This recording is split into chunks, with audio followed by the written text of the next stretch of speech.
Уюшулганына 20 жыл болгон Шанхай кызматташтык уюму чейрек кылымга чукул аралыкта конкреттүү натыйжа салмактуу ийгиликтерге жетишти. Мындай пикирин президент Садыр Жапаров Тажикстандын борбору Дүйшөмбү шаарындагы ШКУ уюмуна мүчө мамлекеттердин башчылары катышкан жыйында сүйлөп жатып билдирди. Бүгүнкү күндө уюмга кирүүгө умтулган мамлекеттердин бар экендиги анын эл аралык аренада аброю, ишмердүүлүгү жогору экендигин айгинелейт. Ошондой эле өлкө башчы биргелешкен аракеттердин аркасында ШКУ мейкиндигинде коопсуз жана стабилдүүлүктү колдоо боюнча чоң иштер жүрүп жаткандыгына токтолуп, чөлкөмдө коопсуздук алкагын калыптандырууга өзгөчө көңүл буруга чакырды. Буга кошо Ооганстанда кырдаалга да пикирин айтты.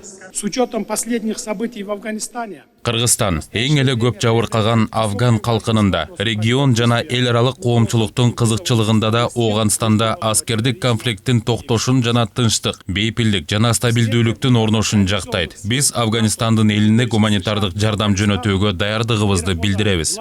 Муну менен катар Садыр Жапаров санариптештирүүнүн глобалдашуу тенденциясынын маалыматтык коммуникациялык технологиялардын өнүгүүсү фонунда акыркы жылдары ШКУ мейкиндигинде кибертерроризмден, тобокелдик жана коркунучтар күчөгөнгө катышуучулардын көңүлүн бурду. Аны менен бирге ал транспорттук инфраструктураны биргелешип өнүктүрүү, соода маселелерин активдештирүүгө жана көптөгөн социалдык экономикалык көйгөйлөрдү чечүүгө мүмкүндүк берет деген ишенимин билдирди.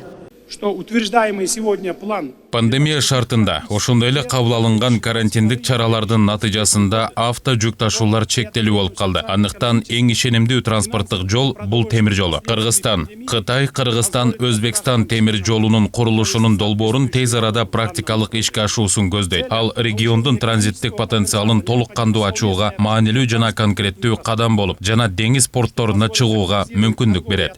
Жыйындын жүрүшүндө уюмга мүчө өлкөлөрдүн башчылары туруктуу өнүгүү, уюм мейкиндигиндеги жана дүйнөдөгү стабилдүүлүктү колдоо, маданий гуманитардык кызматташтыкты чыңдоо маселелери да талкууланды. Соңунда терроризм, экстремизмге каршы күрөшүү, баңгизаттарды ташууга каршы биргеликте иштөө, маалымат коопсуздугун камсыздоо, пандемиянын кесепеттерин чогуу чаран чечүү өңдүү маселелерди камтыган 30 документке кол коюшту.